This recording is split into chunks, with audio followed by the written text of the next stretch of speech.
Hi guys, welcome to everyone who has come here to read my small story. Before I start, I must warn you that I will be talking about my infertility here, and the things that my sister-in-law Ava said were downright nasty. So consider this a trigger warning if you have trauma related to infertility. So let me begin by saying that Aidan is my husband and the absolute love of my life. We really have a strong marriage and great careers. We were happy and had everything in life except for just one thing. We wanted kids but somehow couldn't have them. After numerous rounds of tests, I found out that I am infertile. The news devastated us, especially since we both wanted kids. Thankfully, my mother-in-law Deanna was a great support during our tough time. We thought that my sister-in-law Ava was too, until she decided to say something unthinkable. It was just a week after I discovered that I was infertile. I was in a really dark place, so Aidan invited his mother and sister over to offer us support. They both came and we were genuinely happy to have family around during these tough times. Ava, who has been a single mother since her husband passed away, also made time to support us, although she had a very different agenda in mind when she came to visit. That became very clear when she said, "I can't believe Aidan will never have kids now. It's so sad that he's perfectly capable of having kids but can't because of your infertility." I feel terrible about it, Ava. I don't know why this happened to me. I wish things were different. We really wanted a family. What can you do, Sky? This is all a part of God's plan. You know, God only blesses the best mothers with children. What is that supposed to mean, Ava? You know, the fact that I have 3 kids while you can't even have 1 kid really says everything. God knew that I would be a good mother, so he showered me with kids. But he must have known that you were a bad candidate to be a mother, so he didn't give you any. Ava's horrible words literally made me burst into tears. I was crying my eyes out while she was straight out smirking at me. Her words really hurt me, and I didn't even know what to say. I was already pretty vulnerable, and this meeting was supposed to make me feel supported and loved. Instead, Ava took this opportunity to hurt me when I was down. I just couldn't stop crying from the emotional hit that Ava dished out. Aidan was super furious on my behalf and stormed at Ava, saying, "What in the world is wrong with you, Ava? Are you saying that my wife is being punished because she can't be a good mother? How can you even say those things to her?" "Well, I'm not wrong. Think about it carefully, Aidan. Why else would Sky turn out to be barren? You really landed an unlucky woman." "You have to be kidding me, Ava. You were being extremely disrespectful towards Sky. You need to apologize to her right now." "I have nothing to apologize for, Drew. I'm just spitting out facts. Sky probably deserves to be barren. It's God's work, after all." "That is enough, Ava. I will not have you insult my wife anymore. You are crossing all limits." Now, one would think that this was Ava's cue to shut the hell up. Both her mother and her brother were telling her to stop talking. Hell, my mother-in-law even asked her to apologize to me, but no. This is Ava we are talking about. She does whatever she wants with no regard for anyone else. So instead of shutting up, she amped up her nonsense and said some worse things. She said, "Calm down, Aidan. Your anger is uncalled for. As I said, I am simply stating facts. It's not my fault that the truth is unsavory. I called you here because we needed your support and love in these tough times. But you were just making things worse with your horrible mentality." "Aidan, I have come to support you. I know how much you wanted kids. It's already breaking my heart to know that. Mom, you agree with me, right?" "They can always adopt kids, Ava. You need to encourage them and support them instead of being so awful." "Mom, you don't understand. Aidan needs to have biological children. Adopted children just won't cut it." "What the hell do you mean, Ava?" "Listen, Aidan, I'm also here to give you some advice. You need to rethink this marriage and leave Sky. She obviously can't give you kids. She is utterly useless as a wife. You need to find someone who can give you biological children. Believe me, guys, all three of us were shocked into silence. I couldn't believe my ears that Ava was straight up telling my husband to leave me because I was infertile. Aidan and Deanna were shocked to their core. Their faces showed it all. I probably mirrored their expression as well. I was inching towards a bigger mental breakdown and could feel my control slipping. I hung my head in my hands and cried. Meanwhile, Aidan started to yell at Ava and said, "How dare you suggest that I leave my wife? You have the audacity to come to my house and insult my wife in front of everyone. You are a monster, Ava." "Oh God, you really need to get your anger in check, Aidan. I'm only looking out for you. Instead of wasting your life on this barren woman, you should find someone better." "What the hell is wrong with you, Ava? When did you become so cruel? I didn't raise you like this." Ava seemed annoyed at their scolding and refused to accept that she was wrong. So guess what she did? She turned to me and started to address me directly. She said, "My mom and bro are trying so hard not to hurt your feelings, Sky, but you must know the truth, right? You really need to leave my brother. Let him have a good life. Even if you adopt kids, you won't be able to be a good mother. I just know it." "I can't believe you can be so cruel, Ava. You have no regard for others and their feelings. Don't you feel even a little bit of empathy for me?" "Why would I? It's not my fault that you can't have kids. It's all God's doing, I'm telling you." "You need to leave, Ava. I can't be around you right now." Ava started to get annoyed and was refusing to leave my house. She even got agitated and started to victimize herself, saying that I was kicking her out for telling the truth. But her attempts at victimizing herself didn't work at all. Instead, Aidan and Deanna actually forced her to leave the house. They were extremely pissed off at her and needed her to shut up as soon as possible. After Ava was gone, I cried into my husband's shoulder while he comforted me. He was also very pissed and wanted to seriously end all contact with Ava. He was trying very hard to assure me that he would never leave me, and Ava was just spewing lies. My mother-in-law also stayed back and comforted me along with my husband. It was because of them that I slowly started to feel better again, but the rage inside me hadn't died down. So when Aidan said that he wanted to cut off Ava, I agreed with him and said, "I don't want to be around Ava anymore, Aidan. What she did today was horrible. I don't think I can even look at her anymore. I guess it's better if we go no contact with her for a while, like you said." "I'm glad you agree with me, Sky. We don't need Ava's toxic presence in our lives anymore. It's just her kids that I'm worried about. I don't know if we should cut them off too." "Aidan, Sky, please don't cut Ava off from your lives, at least not for now. The kids really need you. Actually, you have no idea how much your nieces and nephews need you right now." "Mom, believe me, it hurts us to cut contact with them, but we just can't have Ava's toxic presence in our lives anymore." Deanna went quiet for a while. I was really starting to think that maybe she agreed with her daughter. Maybe she wanted me to divorce her son as well. My paranoia was getting the best of me and I was really starting to have another mental breakdown. But I wasn't ready for Deanna to have that breakdown. Instead, guys, my strong and sassy mother-in-law started to cry out of the blue. She had her head in her hands and was bawling. Aidan and I were pretty surprised by her behavior. We didn't know what to think of her reaction. It was already a pretty shitty day considering Ava's horrible behavior, but Deanna's behavior was now becoming very concerning. I looked at my husband and signaled him to help his mom regain control over her emotions. We gave her a few seconds to calm down and then said, "Is something wrong, Deanna? You had an intense reaction to what we said." "Mom, what happened? Are you really that upset that we want to cut Ava off?" "It's not what you think, guys. It's just that I don't want you to stop interacting with the kids. They need you. They need you more than you probably know." "Mom, what are you talking about? You're scaring us now."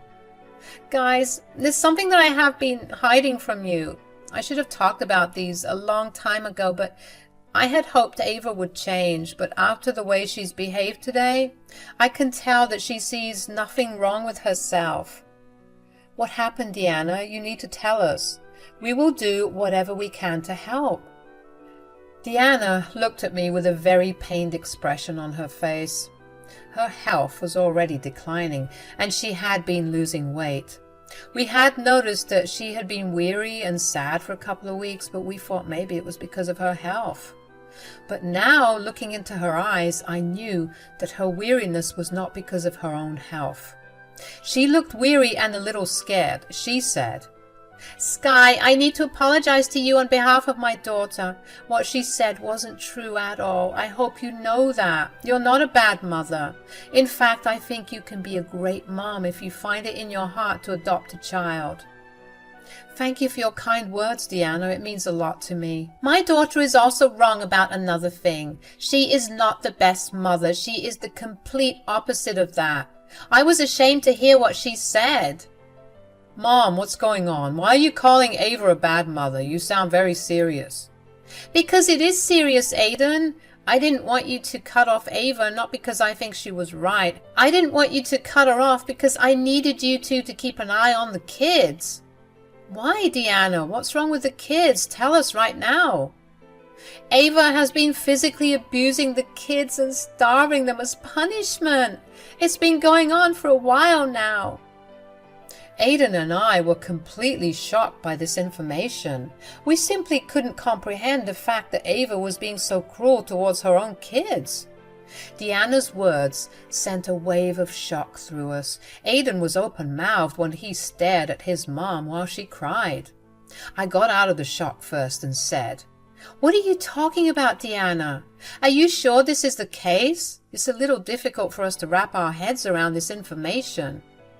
I found it difficult to accept the first two. That's why I never said this to anyone, but now I know I have to speak. Mom, do you know for sure? Is Ava abusing the kids? Yes, Aiden. It all started when I noticed bruises on my eldest grandchild. She was scared and didn't know what to say when I asked. God, Aiden, she was so scared. She begged me not to tell Ava that I saw the bruises. I asked the other kids later and everyone said the same story. Did you talk to Ava about this? She really needs someone to talk to her. Aiden, I tried to talk to her. I told her that I saw the bruises and that what she did wasn't okay. She just screamed at me and told me to mind my own business. She did promise not to do it again after I pestered her, but since then she has refused to let me see the kids. I cannot imagine what the kids are going through now. I didn't push the issue because I knew you guys visited and didn't find anything amiss. If you guys cut off Ava, I don't know how I will keep track of the kids. We let Deanna spill her heart out. It was downright gruesome. She detailed some of their bruises, and I literally wanted to throw up. Ava was nothing short of a monster.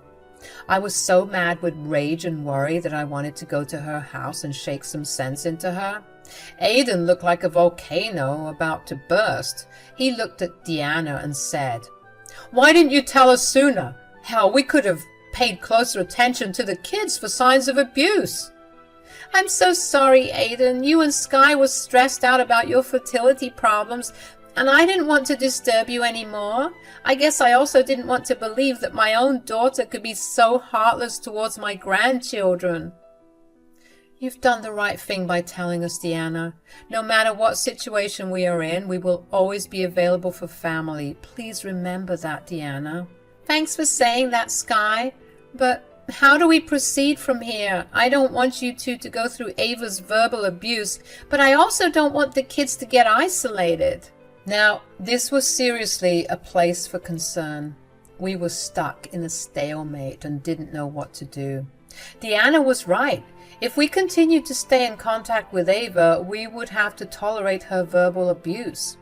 However, if we decide to cut her off, we will be leaving the kids to suffer whatever abuse she dishes them out. The problem was far from simple, and we immediately needed to come up with a solution. So I said, Deanna, we will continue to stay in contact with Ava. Are you sure about that, Sky? I can't see you break down over her insensitivity again. I don't want you to go through that. Maybe I can visit the kids and keep an eye on them. No, Aiden. This should be a group effort. I think we should continue visiting her and keeping check on the kids. It's important to know if Ava is still abusing them. I have a sinking feeling that she hasn't changed at all. The way she proudly declared herself to be the best mother just proves this. In that case, we need to gather evidence against her. She will never listen to us, Deanna. We need to report her to CPS to save the kids. If we push her too much, she will cut us off and isolate the kids. God knows what will happen after that. I agree with Sky, Mom. We need to get to the bottom of this and end her abuse for good. The kids deserve this much from us. Deanna looked sad but agreed with our plan. She didn't want to think the worst of her daughter, but she knew how stubborn and irrational she could be, so she gave us the heads up to execute this plan. For a whole month, Aiden and I visited Ava and her kids to gather as much evidence as possible. We were right in assuming that she never stopped abusing the kids. We found bruises in concealed places, and the kids didn't appear to be the happy and energetic children that they should be at their age. It was very concerning, and we knew we had to act fast. One day, we took the kids out for ice cream because Ava wanted some alone time. We gently asked the kids to tell us everything, and oh boy, the eldest kid broke down in the car. She cried and cried till she couldn't speak anymore. That was our cue to end this charade once and for all. Do you think that we returned the kids to Ava and confronted her about her abuse? Oh no, we didn't do anything of the sort. Instead, we drove straight to the police station and called CPS on our way too. The kids told everything to the cops after we encouraged them. Guys, I can't even tell you the horrific details of what Ava was doing to the kids. They were downright awful. It broke mine and Aiden's heart to know how much they had suffered. The cops decided then and there that Ava would get arrested for child abuse and neglect. While they wrapped up the paperwork, Aiden and I went to Ava's house. When she didn't see the kids with us, she said, "Where are my kids? Why haven't you brought them back?" "You will not have your kids back, Ava. We know what you've been doing to them." "What do you mean, Aiden? This is just ridiculous." Ava was acting as if she had no idea what we were talking about. However, her voice had an edge of nervousness and she was shaking like a leaf. But her nonchalance and feigned ignorance was making us even angrier. Aiden absolutely stormed at her and said, "Do you think feigning ignorance will work on us? Your kids are riddled with bruises, Ava. We know that you have been abusing them. You even accepted that in front of Mom. What I do with my kids is none of your business. You are the one to tell me how I should parent my kids." "That's where you're wrong, Ava. Your kids are our nieces and nephews. We care about their well-being too. What you are doing is not okay. You better keep your mouth shut, Sky. You are a barren woman who shouldn't have any right to tell me how to parent my kids. You don't have maternal instincts, which is why God made you infertile. So you better keep your mouth shut." There it was again. Ava would take any chance to humiliate me. I had no idea how she could act so shamelessly even after being caught. She was acting as if what she did was no big deal. The audacity of this woman is just astounding. Aiden was getting angrier by the second, and I actually had to hold him back from unleashing on his sister. I calmly looked at her and said, "Ava, you really are the prime example of how not all mothers deserve to have children. If you still think what you did was not wrong, you have another thing coming. Also, insulting me won't be of much help once your own actions catch up to you." "Oh, really, Sky? What are you going to do? They are my kids and I can do whatever I want with them. If you have a problem, I will just make sure they never visit you again. Now, return my kids before I call the cops." "Go ahead and call them, Ava. Also, you know what? There is no need to call the cops after all. They'll be here soon. I'm pretty sure they're on their way." Ava looked like she had seen a ghost. She never entertained the possibility of us calling the cops on her. She kept looking between me and Aidan to understand if we were threatening her or had really called the cops. She wasn't ignorant after all. She knew well enough that her parenting could get her in trouble with the law. She was now shaking while her smug attitude melted into fear. She said, No, you're just lying to intimidate me. You haven't called the cops on me. Aidan, tell me you haven't called the cops on your own sister. Oh, yes, we did, Ava. Sky's right. The cops are probably on their way here as of now. Just a few more minutes and you will have a shiny police car in front of your house. How could you do this to me, Aidan? How could you do this to your own sister? I will call Mom. I'll tell her what you've done. Go ahead and call her, Ava. She already knows what's up. In fact, she was the one who gave us the heads up about your abuse. No. What have you done, Aidan? I may lose the kids. My kids will be taken away. Well, looks like you're not the best mom after all. You insulted me, and now I guess God is punishing you for that. I guess you were right after all. God does have a plan for everything. Ava's eyes went wide as I threw back her own words. She never expected her own words to come to haunt her. Despite what many people may think, I never planned for things to turn out this way. I never wanted revenge. I was only doing what was best for my innocent nieces and nephews. It's only a bonus that I got to see Ava eat her own words. I won't lie, but it was a rather satisfying experience. I would have enjoyed it if I wasn't so worried about the kids. Before Ava could throw any more jibes at me, the cops arrived and arrested her. I don't know who posted her bail because her family never did. I guess it might be one of her friends. Anyway, while the investigation was underway, the kids stayed with us. They were relieved to be away from their mother, which is saying a lot. CPS took away her children and placed them with us because Deanna's health problems made her an unfit guardian. Ava got supervised visits, but it was a hassle to make the kids agree to see her. They were severely traumatized and didn't want to see their mom. In the end, they didn't have to for long because Ava went to jail for child abuse. She's about to lose her kids, and we have been thinking about getting full custody and making her terminate her rights. Things are still underway on that, but we will see what happens. For now, the kids are doing great, and I am glad I could help them out while getting some revenge against Ava.